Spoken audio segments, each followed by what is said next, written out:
Good morning, and thank you very much for the invitation to this forum to participate in the Skopje Cultural Diplomacy Forum 2025. I am really grateful to be here. This is already my sixth visit of Macedonia. I was here, however, only as a politician, never as a tourist, which is, because of the well-known beauties of your country, definitely my fault and my mistake. I don't know whether I can improve it in the future. But I have to remember a little bit. For the first time, I was here in 2004 as President of the Czech Republic, attending the funeral of the tragically deceased President Trajkovský. That was my first coming to this country. I will never forget the solemn and deeply respectful atmosphere that prevailed at the funeral. On the other hand, my last visit here was in 2022 when speaking at the School for Young Leaders in Ohrid, organized by my good friend President Ivanov. Seeing Ohrid is unforgettable. In my lifetime, and even in my political lifetime, the name of your country has been changed several times, which is not entirely extraordinary in Central and Eastern Europe. I have lived all my life in Prague, but I was born in the protectorate of Böhmen and Mähren, belonging to Germany in the Nazi era. The following 47 years I spent in Czechoslovakia, and the rest of my life in the Czech Republic. For me, your country is and will always be Macedonia.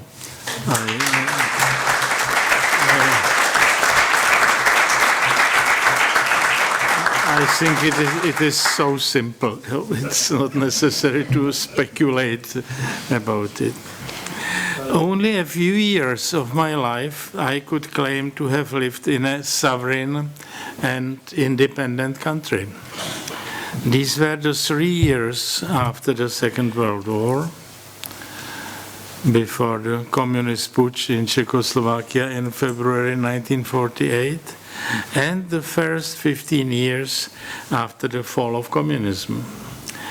In 2004, in the moment when I was president of the country, which means it was me who signed the treaty, we became a member state of the European Union. This was another significant change, and even though the name was not changed at that moment. The EU, this artificial construct, which was originally founded as the European Community, which was planned as a community of states, more than 30 years ago, it was transformed by the Maastricht Treaty and later even more by the Lisbon Treaty into a new political entity, into a union of citizens of individual European member states. This radical and far-reaching political unification has changed the substance of the originally integration process, as well as the meaning of independence and sovereignty. I know your country has been striving for an EU membership for already a long time. Both as Prime Minister and as President, I have always supported this ambition of yours. The Czech have been waiting for membership for a much shorter time than you have. But in spite of that, it seems to us to last too long. To be frank, we didn't like being on the waiting list, and above all, we didn't like being patronized by West Europeans during the accession negotiations. I suppose you know something about it. I can also understand the frustration of Macedonians when they hear promises given to Ukraine to accelerate its accession talks with the EU. As compared to Ukraine, you are not at war. Your country is not half destroyed, and your country functions in a standard way. But your country is not fighting Russia. That's the difference in European discussions. But this forum is not about the European Union, but about cultural diplomacy, if I understand it correctly, and its importance for the current world. Let me make a few comments on this as a non-expert.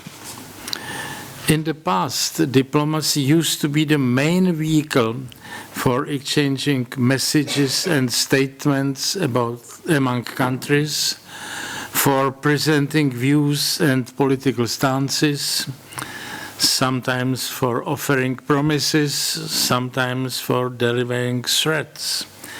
It was a way how to negotiate, how to make compromises, how to make deals. It is different now. The role of diplomacy has substantially changed due to the information and transportation revolutions of recent decades, and due to the different atmosphere in the world. In the past, diplomacy meant personal visits, personal face-to-face talks. Today, it is very often sufficient to send an email, which in my understanding still belongs to the category of personal exchange of views. Or even worse, as President Trump brought to perfection, to post the message on one or another social platform and to assume that it will be eventually read, studied, and reacted to. These developments have also fundamentally changed the role of ministers of foreign affairs, as well as of embassies and ambassadors. The currently fashionable absence of human touch makes a fundamental difference, and it is, in my eyes, a difference for the worse. This, however, is only the technical side of the matter. Much more important is something else. Diplomacy was and is relevant only in a situation when all relevant parties are genuinely interested in a dialogue.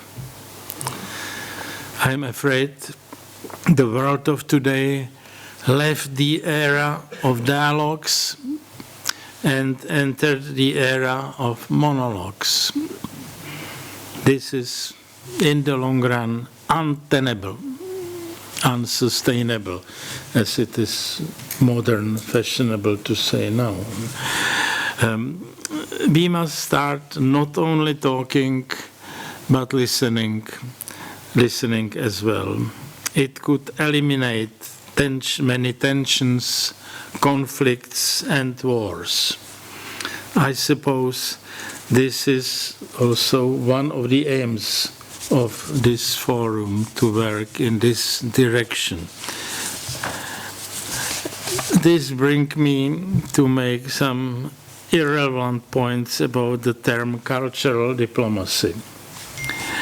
In the title of the forum, this probably means neither the exchange of cultural artifacts, the exchange of books, paintings, sculptures. It doesn't also probably mean diplomacy made by some of the representatives of the cultural institutions. As I understand, it is meant as a diplomacy among cultures. Am I right, Mr. President? Soft power. Soft power. That's another term. Countries with different cultures used to communicate in the past, but the rise in multiculturalism made, paradoxically for many, not for me, an end to it. This ill-conceived ideology didn't want communication, friendship, and the best possible cooperation among cultures in the world. This ill-conceived ideology of multiculturalism seeks to transplant different cultures into existing entities of the current world, and especially, and this is relevant for most of us, to transplant different cultures in a nation state or a state with a dominant nation. That's a different project, so the idea of multiculturalism is something to write books about. And this is definitely not rational. It leads to conflicts and wars. This danger is, in my understanding, the fundamental argument against the advocacy of mass migration. In other words, now I have to switch to German. In other words, wir schaffen es nicht. Frau Merkel's famous statement made 10 years ago was entirely wrong. I think our aim should be totally different. We should strive for a friendly and cooperative multicultural world, but we should try to keep states as monocultural as possible. But that would be a topic for another discussions. So those are my comments about cultural diplomacy. Thank you very much for your attention.